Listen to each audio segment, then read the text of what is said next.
Dans les années 1950, les supermarchés n'existent pas.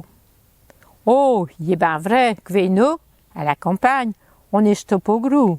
On avait tous mangé ce qu'on récoltait. Alors, on continue comme ça, chum. N'empêche qu'il y avait des choses qu'il fallait quand même acheter. Le café, la chicorée, le sucre, les pâtes pour surlinger ou les pantoufles fourrées, les gévas, qu'on mettait quand on avait des vouillous.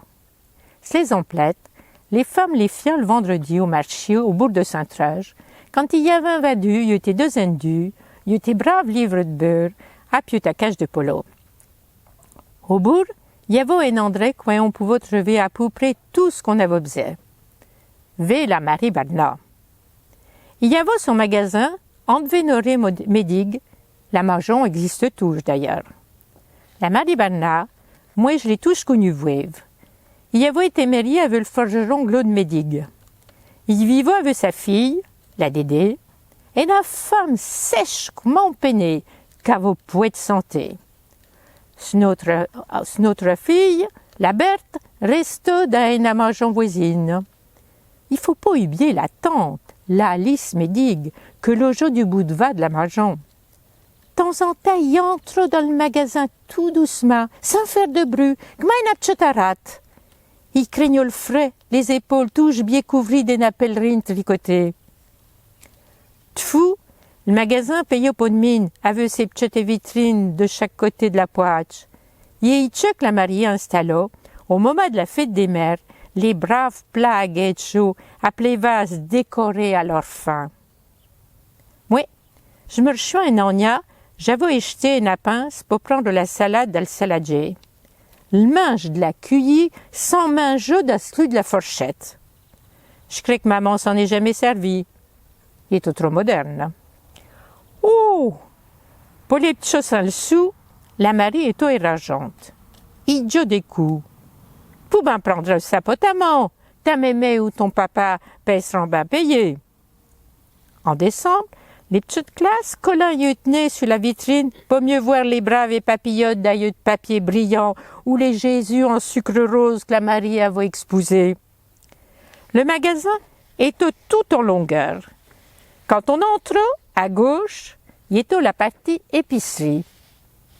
Des bocaux de toutes les tailles sous les étagères. Le café, les paquets de chicorée le roux, le banania, les boîtes de pilchard, le bouillon cube, Saint-Hubier, les allumettes. Sur la banque, la grosse à balance Roberval est à dos la marchandise à peser. Mais surtout, à la hauteur des petits clients, le coin des bonbons. Dans les gros bocaux penchis, on pouvait choisir un rouleau de réglisse ou du réglisse en bâton, et une capsule de poudre de coco ou un gros bonbon que changeait de couleur quand on l'avait sur la langue, ou une pugnade de petits pois en sucre bien vert, avec éclardons en sucre bien rose, ou des caramels champions. Ce que de rôle plus longtemps, il y était les roudoudous, des coquillages remplis d'une espèce de caramel. On lichot, à pont lichot le dessus. Il est homologé d'aller jusqu'au fond. On finit chaud pour s'écourcher la langue contre le bord. Mais il faille point en l'échipadre.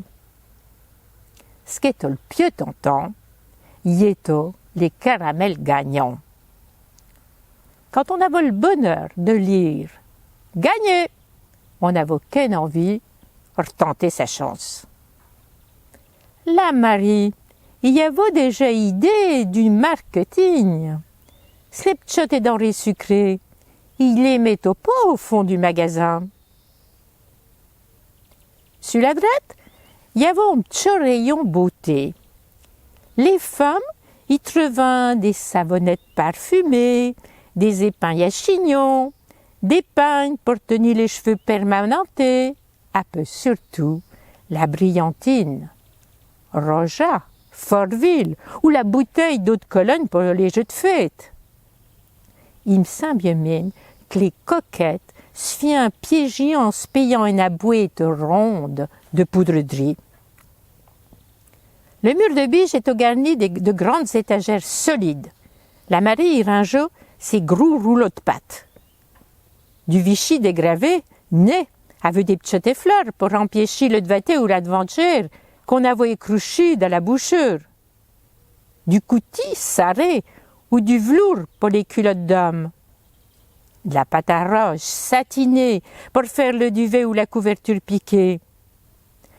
De la telle solide à rayures marron un peu bianche pour les matelas.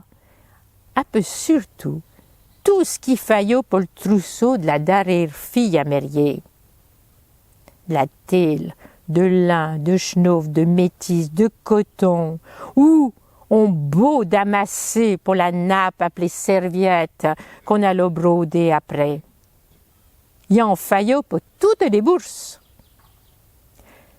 La Marie, dont geste sûr, pousa le rouleau sur la banque, un peu déroulé sur la pâte, pour que la cliente vît la qualité devant de couper avec les gros ciseaux. Dans le temps, les femmes étant jamais sans affaire, ils pessaient, yeux te voyaient, armadés, à pas tricoter. Il y avait un soif faute de fil ou de coton pour chétrer encore un coup ce palto ou se lever les chaussettes. Pour tricoter une brassière ou un bonneau, pour le petit qu'elle Hervé Ornevaux, il fallait acheter de la brave à laine. La Marie en avait de la biais douce. Il restait plus qu'à choisir, la rose ou la bieux. Si la future mère le pocho ou bé, gâchon ou fille. Et il va dommer des gouages de chaussons baies, que l'autre Marie Barnas, la dérugeait, à votre tricoter en monant ses vaches en champ. Les tricoteuses poadrettes n'avaient plus qu'à faire le bout du pis, le talon étant déjà tricoté. On pouvait à tout acheter de la vaisselle. La Marie, ça va faire l'article. Il cognait chez ses clientes. Le vendredi, jeune marché, il y fit voir ce qu'il n'y a de recevoir. Après le vendredi suivant, ma grand-mère est acheteuse. Il y avait époché les quelques sous qui y avait réparé un peu gadget des peu d'émouets dans sa petite à pénir sur sa planche d'armoire, à côté des piles de lonçu. Tout mon trousseau seuil devait la Marie Bernard. Ma mémé n'a pas résisté à la bouilloire, à peau filtre en inox. Je les ai encore. Oh, il y en a caché des sous pour me guetter, si mon grand-père y avait su. Au fond du magasin, il y avait tout le reste.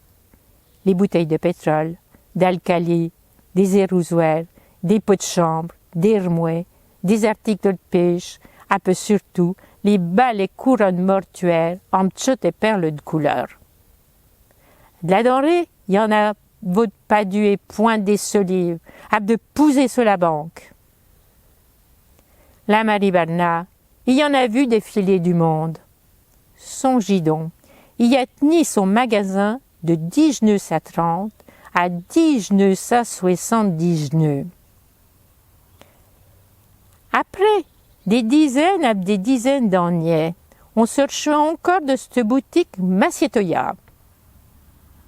Dans 70 ans, est-ce que les petits de maintenant se rejoindront des rayons de supermarket ou de géants? À des caissières?